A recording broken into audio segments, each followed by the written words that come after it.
Ready. तो JEE का question paper 12C1 worksheet number, और आपको मिलेगा टाइम जब तक ये वीडियो चल रहा है, आपकी एग्जाम चल रही है। बीच में पॉज नहीं करेंगे, फॉरवर्ड नहीं करेंगे, बैकवर्ड नहीं करेंगे। नोटबुक और पेन लेकर तैयार हो जाइए। ऑप्शन क्वेश्चन 1 to 10 है, और आपको उसके options 1A 1B 1C 1D ऐसे लिखना है। तैयार हो गए? चलिए अब हम शुरू करते हैं, और आपको ऑटोमेटिकली ये आगे बढ़ते जाएगा अपने टाइम के हिसाब से, है ना? शुरू करते हैं। All the best.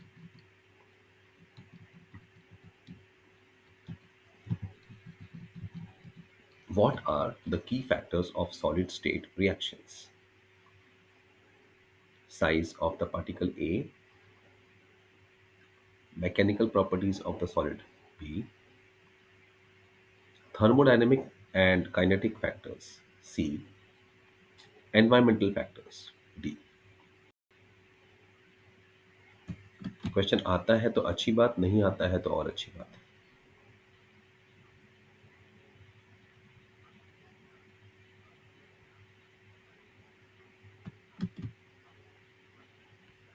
Next question.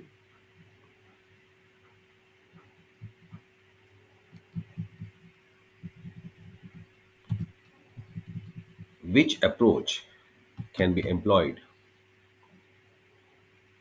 to produce a high degree of homogeneity? Homogeneity मतलब सेम सेम होता है जो। homogeneity in the creation of zinc Zn Fe2O4 spinel. उसको बनाने के लिए कौन सा अप्रोच बेस्ट है? A distillation method, B vaporisation method, C coprecipitation method, and D crystallisation method.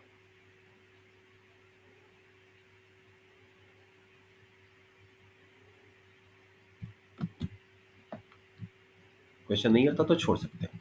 The zone melting process approach, zone melting approach में कौन सा प्रिंसिपल यूज होता है?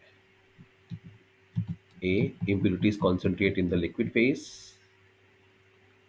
impurities concentrate in the solid phase, impurities concentrate in the gaseous phase, और ए और D में क्या फर्क है कि impurities concentrate in the liquid phase than in gases और than in solid phase। आपको अपना ऑप्शन चूज करना है। नहीं आता है या आपको सिलेबस में नहीं है तो कोई बात नहीं,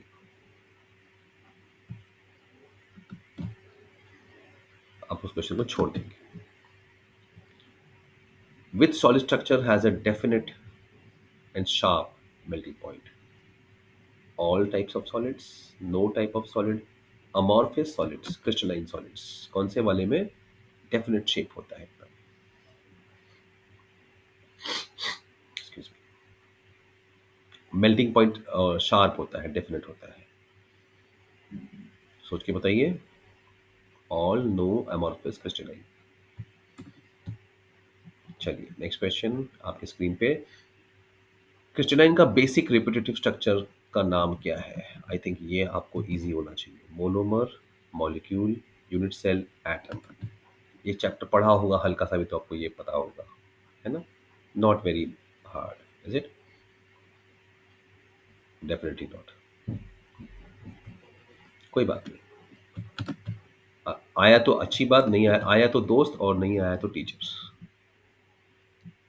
अब ये बताइए, sulphur exists in two polymorphic forms. Sulfur, question number 6, sulfur exists in two polymorphic forms, dash and dash. A rhombic and monoclinic, B rhombic and triclinic, C hexagonal and triclinic, D hexagonal and monoclinic।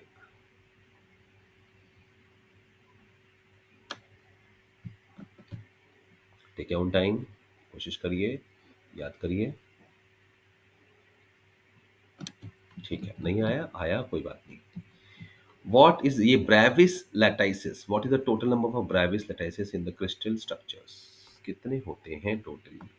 आपको बताने हैं। 3, 6, 14 या 24, 3, 6, 14 और 24।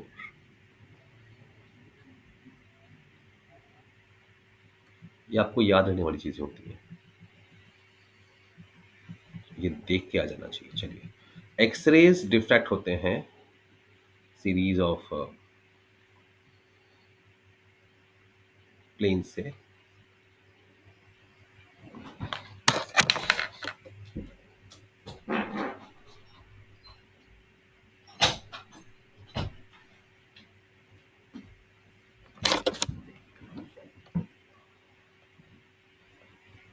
I hope आपको ये answer आया होगा। Next question try करते हैं, चलिए। लैटाइस रिफ्रैक्शन पैटर्न्स के बारे में क्या चीज़ सही है, क्या गलत?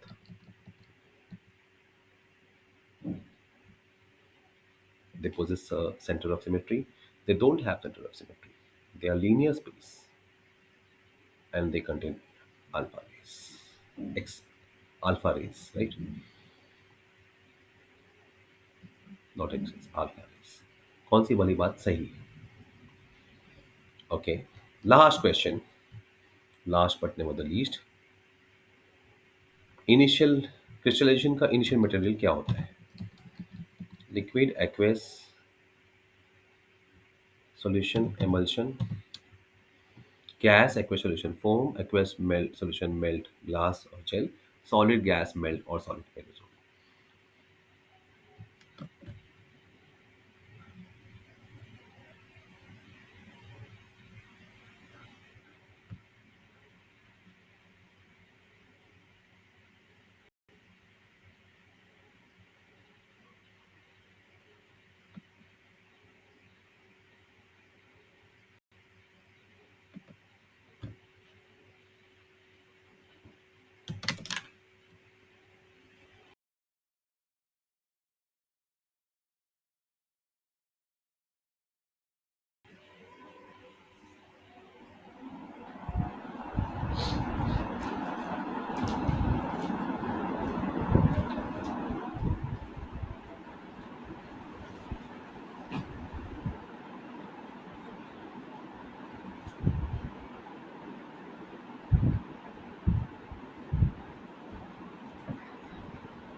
मिलेगा उसमें 6 आवर्स, 6 आवर्स मिलेगा। एक ही चैप्टर, एक ही chapter 6 10% percentage of your fees।